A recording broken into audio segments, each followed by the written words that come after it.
সম্পর্ক মেনটেন না করা কালচার হইল, চরিত্র হইল জাপানিদের, ইউরোপিয়ানদের। তারা মোটামুটি টাকা কামাই করতে পারলে বা পড়াশোনা করতে পারলেই হইছে।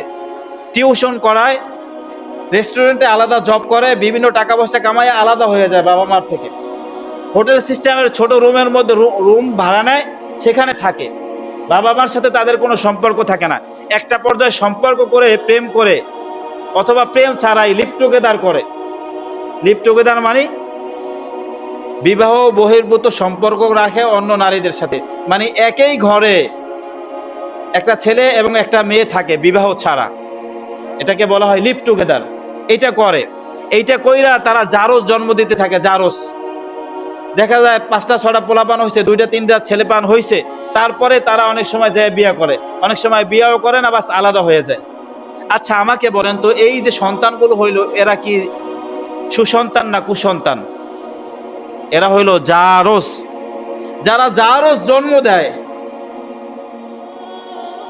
যারা জারস জন্ম দেয়, যারা শুকুর কুকুরের মতো চলাফেরা করে, তাদের নীতি ও আদর্শ গ্রহণ করতে আমাদের কাছে খুব মজা, খুব ভাল লাগে। আমরা কিছু হইলে ইউরোপিয়ান উদাহরণ দেই, যে দেখছো ইউরোপ কত সুন্দর, কি হয়েছে এত সুন্দর, তো আপনাদের সামনে মিডিয়া দেখায়, কিন্তু গোপন নথি ফাঁস হয়েছে কিছুদিন আগে। 2009 সাল থেকে একটু একটু বের হওয়া শুরু হয়েছে, 26-এ আইসা পুরোপুরি বের হয়েছে ইউরোপিয়ান গোপন নথি, অ্যাপস্টাইন ফাইল। অ্যাপস্টাইন একটা দ্বীপের নাম, ছোট্ট। এই দ্বীপের মধ্যে ইউরোপিয়ান বড় বড় প্রাইম মিনিস্টার, মন্ত্রীরা, এবং কি আপনাদের পছন্দের খেলোয়াড় ক্রিস্টিয়ানো রোনালদো, মেসি, এরাও গেছে। এরা সেখানে যায়া ছোট ছোট যে নাবালেগ বাচ্চা আছে, 9 থেকে 12 বছর বয়স, এদের সাথে দর্শন করে।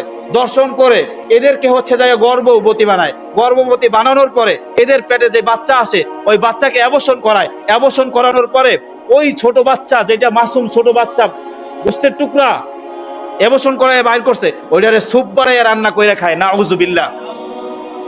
শুনতে ঘিন লাগে না? কিন্তু এদের নীতি ও আদর্শ গ্রহণ করতে আমাদের কি লাগে? মজা মজা লাগে, খুব ভালো লাগে, খুব ভালো লাগে। অথচ মুহাম্মদুর রাসূলুল্লাহ সাল্লাল্লাহু আলাইহি ওয়াসাল্লাম, যার নীতি ও আদর্শের ব্যাপারে স্বয়ং আল্লাহ তাআলা হচ্ছে যে সাক্ষ্য দিছে, যে মুহাম্মদ সাল্লাল্লাহু আলাইহি ওয়াসাল্লামের আদর্শ হইল সবথেকে উত্তম আদর্শ। লাকাদ কানা লাকুম ফি রাসূলিল্লাহি উসওয়াতুন হাসানাহ